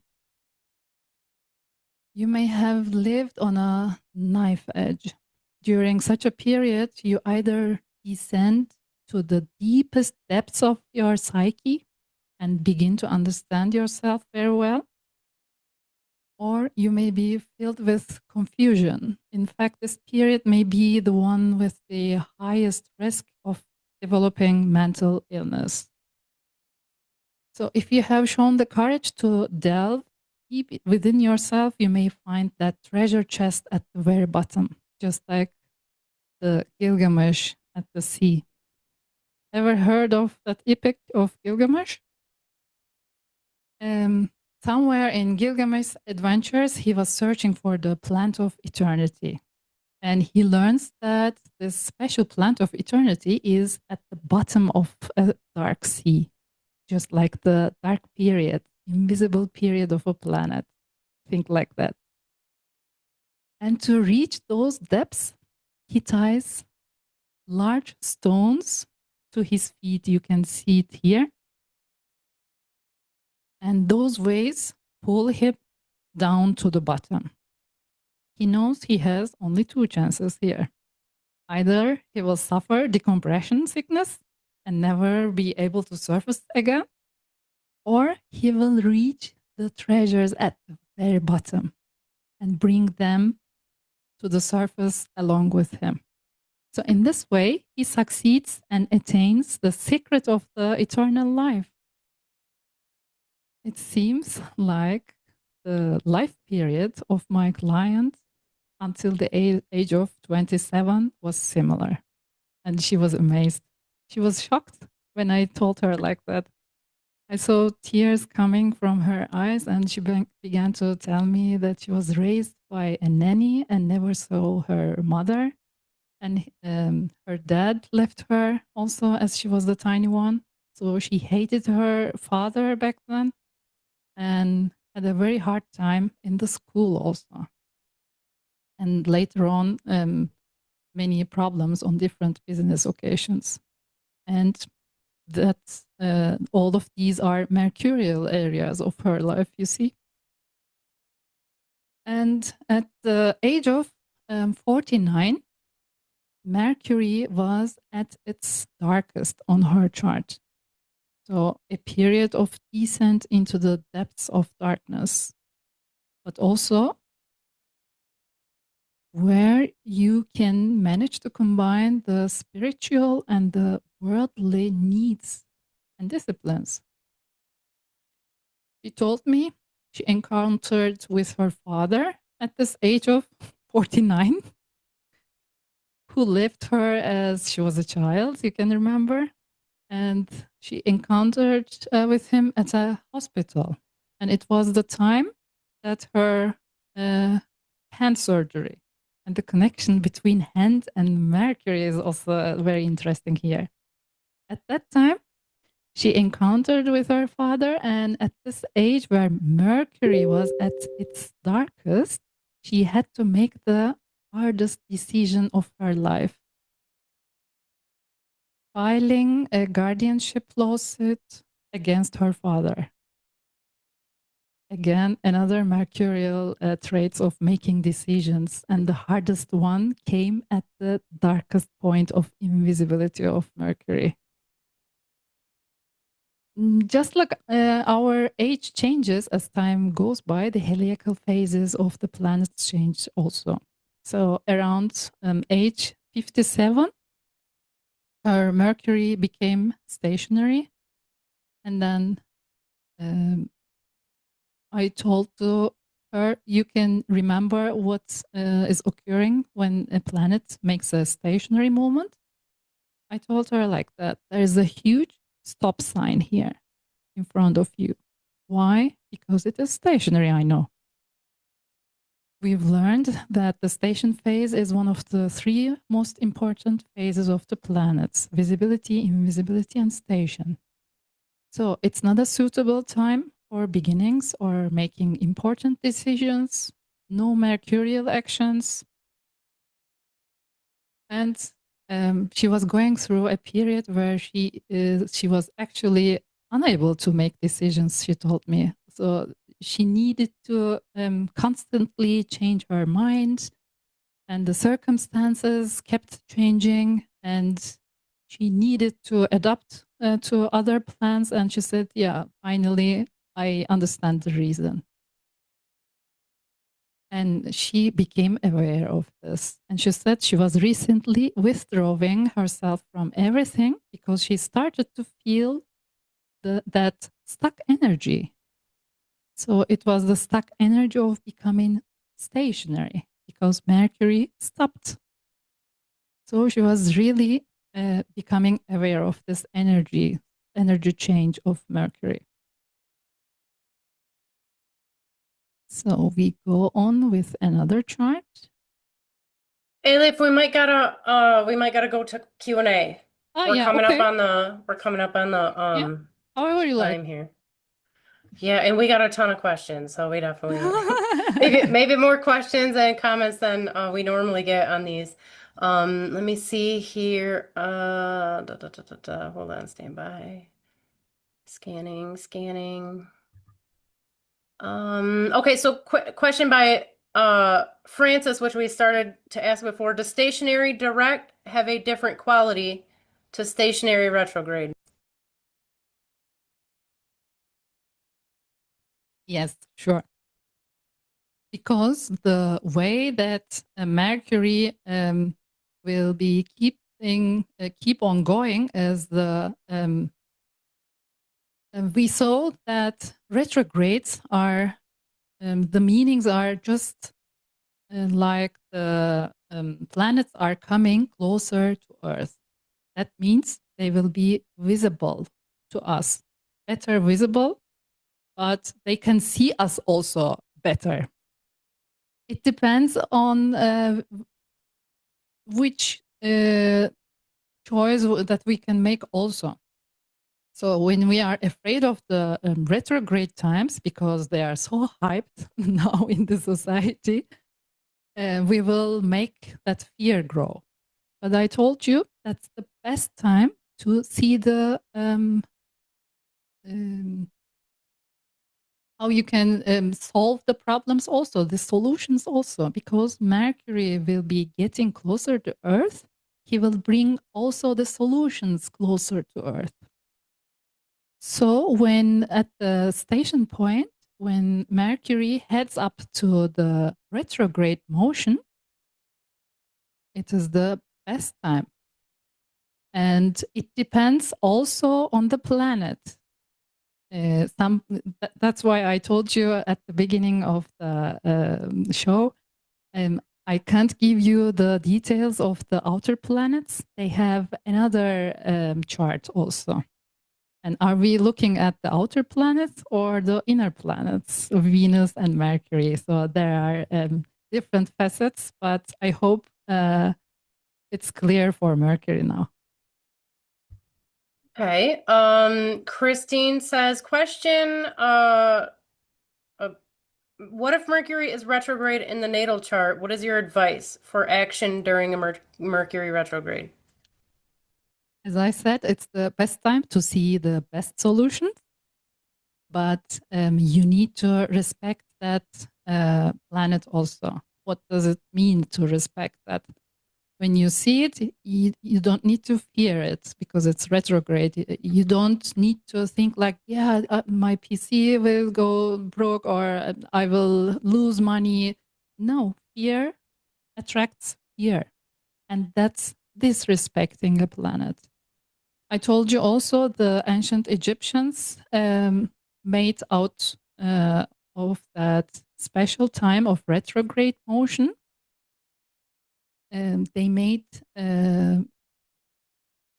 so often as they could rituals for the planets. Maybe it's a good time to learn the rituals, to adapt the qualities of that planet, Mercury, to your life, or learn the herbal oils of that planet, maybe. You need to learn about that planet in your chart, maybe. You need to get that deep ancient wisdom. It's the best time, I could say. Awesome. Michelle, shout out to Michelle Dorner, one of our founding members at the ISAA, said 7 is Pisces/Neptune number, the underworld dream state, womb of creation. That was in relation to the why number 7. Yeah. Awesome. Wow. Super. Yeah. Christine says, yes, got to research these 7 doors. Pawkey says, does it also have to do with the moon phases, 4 times 7 day phases? Yes. Okay. Super. Saskia says, hi, thank you for this lecture. I would like to ask, how do we interpret, for example, the heliacal rising of Mercury? So, Mercury, when it's in its visible phase, is only Mhm. visible for less than 2 hours following the sunset and evening star stage. If someone was born later, when Mercury did already set, let's say the person was born 3 hours after sunset, how did they interpret it? So Mercury was very much visible in the day this person was born, but the moment they were born, it had already set. Does that make sense? Mhm. Firstly, I don't know if I mentioned it also in the lecture, but firstly, you need to have some kind of astronomical program, which I showed you, the charts of it, or you need to, I'm searching for it, just a second. You need to search for it also in internet when you don't have the such a program. I can't find it now. But there are some internet sites also.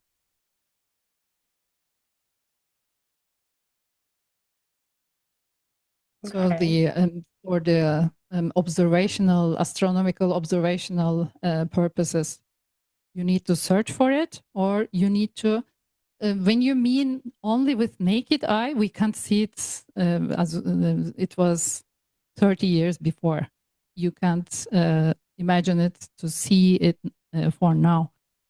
I only once managed to see Mercury as a morning star, as Apollo, and Mercury is not so doesn't shine so bright, just like Venus or Jupiter. That's a very faded one, and at that time, when you can observe it with naked eye, you can understand. Lastly, what does it mean to be a trickster? So 1 second you can detect it, and the other second it goes away. 1 second again, and the other second. So I had only maybe 1 minute of time period that I could observe it also with naked eye. That's really very hard to make it. Okay. Michelle also says, "Oh wow, she is Turkish. I was stationed in Turkey for 2 years in Wow. Adana and had dinner at Turkish friends' homes. I even spoke Turkish while there, but I lost it after 30 years of no longer using it.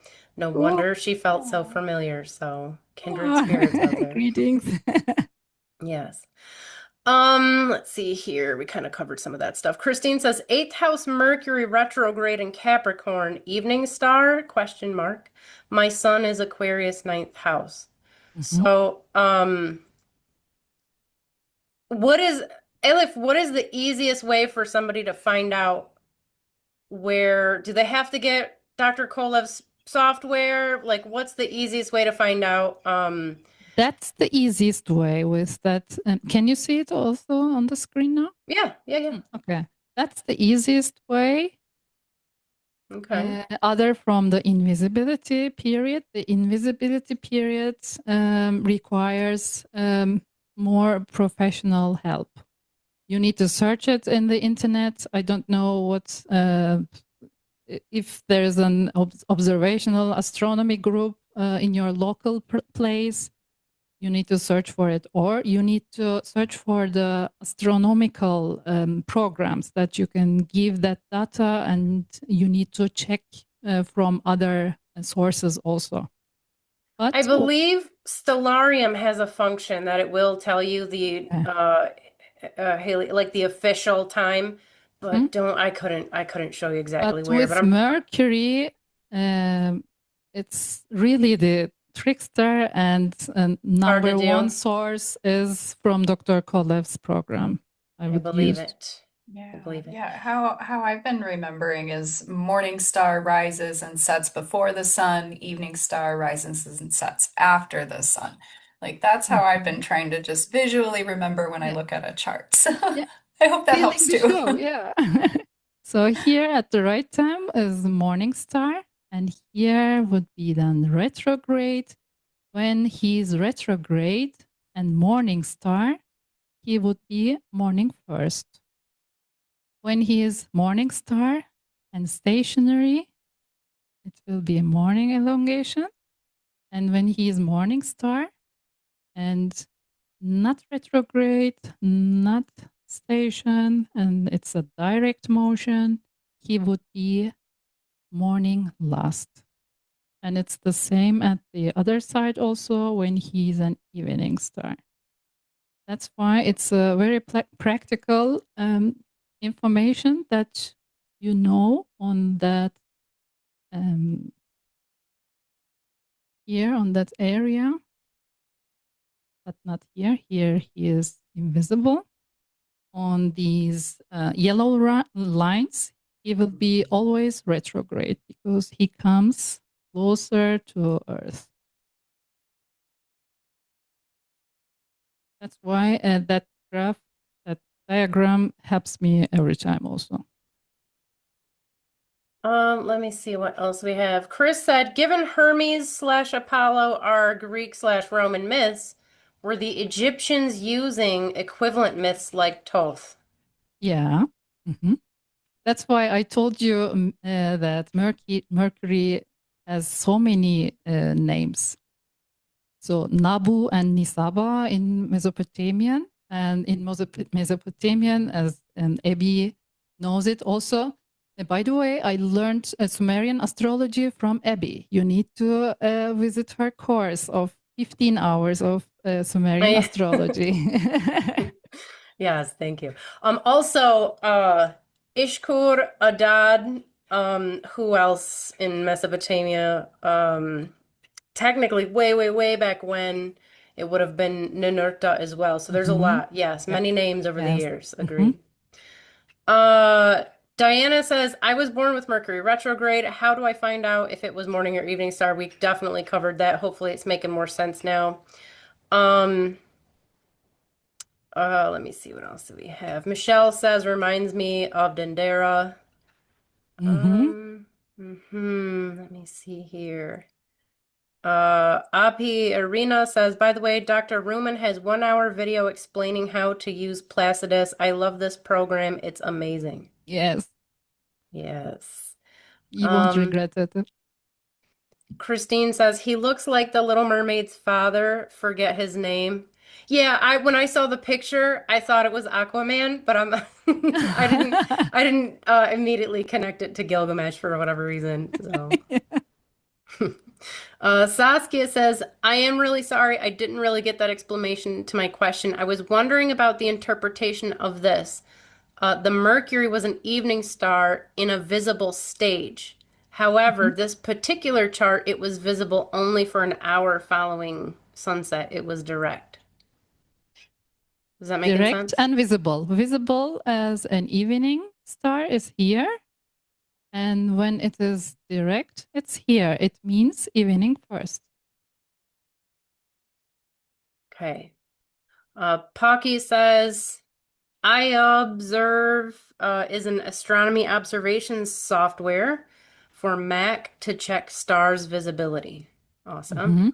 And Mhm. also, Avi Arena says the skylive.com gives you 3D sky image. You can determine the inferior or superior invisibility. Perfect. Yeah. I'm pretty sure, you guys, I'm pretty sure Stellarium does it too. Pretty easily. It's been a while since I poked around, but I'm pretty sure that it does. Anybody else have any questions, comments, concerns, anything like that? We'll give you a minute here to pop those into the chat. We'll go ahead and pull me and Nikki back too while we're doing that. Let me see. Where did we go? Where's Nikki? There's me. Okay. Here we are. Yes. Um, Yay. I've been taking notes the entire time.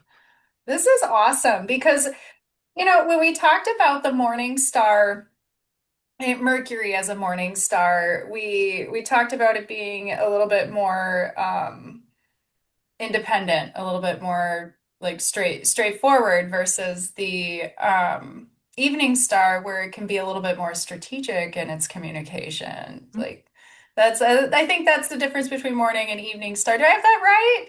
Yeah, Okay, I have cool. two more example charts I could go on doing, but I don't know if we have time.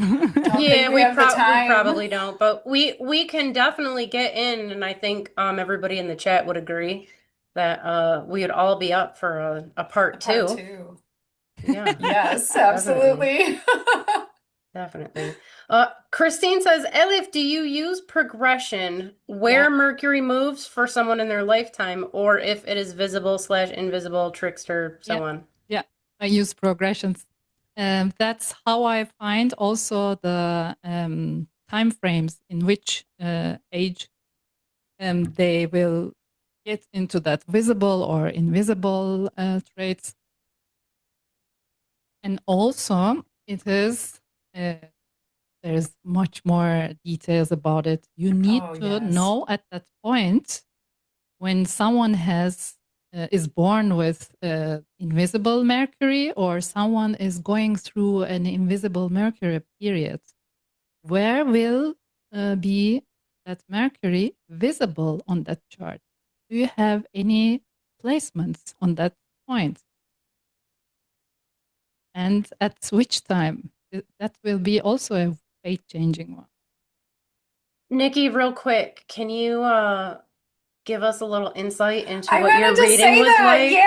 Oh my, I was just waiting for the moment because it was incredible. I have to tell you guys, this was awesome because I didn't know my Mars was invisible. I didn't know like any of this stuff. It was like incredible. So she took the phases, the heliacal phases of my chart as they progressed and was able to look at different parts of my life that were playing out as if it were the myth of Inanna, and it was just incredible. I was like, how is this so like it was actually really creepy accurate. And I thought, oh my God, this is so cool. I have to tell everybody. So I'm glad I got a Thank chance you. to, yes, it's insane how accurate it and cool it works. So after I don't know enough about astronomy. I just don't know enough. After your reading, I was like, I gotta know more. This is incredible. So I've That's the been ancient wisdom, yeah. yes, I have all these other projects I'm kind of pushing off to the side because I'm like, oh, I gotta know, digging through all this information. I'm like, I gotta know about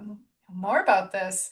Dr. Ruman's program is incredible. I'll check out the other websites too, just to play around and see what these phases are doing for others too. So it's a great like opportunity to test some of the Yeah. information and He against the gave me, myths. Like, yeah. yeah, it's He gave awesome. me a mindset freedom. And as I worked with him, I realized it so slowly that you can integrate so many myths from different cultures, say ancient Egypt, so Mesopotamian, or you have maybe cultural myths, just like we have in Turkey. I can make a combination and it will be unique for every chart. And that's the mindset freedom. There are no strict rules and you are free to interpret it like Yeah, that. it takes a lot of the pressure off. I think Mm. astrology has gotten very complicated and Yeah, unnecessarily complicated. And I think also. we had that amazing talk with Dr. Koloff, and that was when I had the amazing, I was like, all of these stories mean something and it's The Greek myths, astronomical. that Well, the the fever Greek ones dream were Greek myths different. actually Yeah. might have some sort of deeper meaning. Yeah, that was it. I was like, oh my God, this is so cool. So yeah, I'm glad we had this. I'm so glad you were able to come today. Yeah, I'm so thank you glad you were very able much to for share having me. everything that you know with us. And we definitely have to plan a part two. Yeah, Yeah, with absolutely. pleasure. Yeah. Absolutely. Well, all right, you guys, we're gonna wrap. Thank you so much for joining us. If you have Yes, any thank you. questions, comments, send them our way, or you can contact Elif directly at ancientstarwisdom.com. Yes. What's Yeah. your email address? Elif Mark or elifmark.com also. Okay. We'll put everything up on the website. We'll get everything out to you guys in case you want to contact her, but definitely do. And otherwise, happy belated full moon. I mean, it was just like yesterday, so or depending on where it's not really that far. But you guys take very good care of yourselves, and we will be back next time. So Yes, see Thank later. you. Thank you. Bye. Bye. Under the real sky, the truth still burns. Ancient voices in the heavens turn as the raw rises where the stars align, restoring the wisdom lost in time. Two stars rose in the dawning light. Nikki and Abigail lies on the night, charting the heavens, the constellations true, not bound by illusion but by what's in view. But they whispered of summer, of gods in the flame, of Banana and Inky who called them by name. Through shadows of dogma they carry the spark, guided by starlight to rekindle the dark. Under the real sky the truth still burns. Ancient voices in the heavens turn as the raw rises where the stars align, restoring the wisdom lost in time. Under the real sky the truth still burns. Ancient voices in the heavens turn as the raw rises where the stars align, restoring the wisdom lost in time. Yeah. Maps redrawn where the cosmos spins through silence and science. Their song begins, no longer chained to the seasons' disguise. They brought back the truth in the watcher's eyes. The circle was broken, the truth made whole. With courage and reason they honored the soul. For those who would seek what the ancients knew, the real sky speaks and the stars shine. Under the real sky the truth still burns. Ancient voices in the heavens turn as the raw rises where the stars align, restoring the wisdom lost in time. Under the real sky the truth still burns. Ancient voices in the heavens turn as the raw rises where the stars align, restoring the wisdom lost in time. Through cuneiform echoes and lunar signs, through Babylon's gates and forgotten lines, they lifted the veil with a steady hand. To see is reborn to reclaim the land. Under the real sky the vision's clear, the sidereal call for all to hear. As I rise rising with radiant mind, truth reborn in the ancient light. Under the real sky the truth still burns. Under the real sky the truth still burns. Under the real sky the truth still burns. Under the real sky, under the real sky.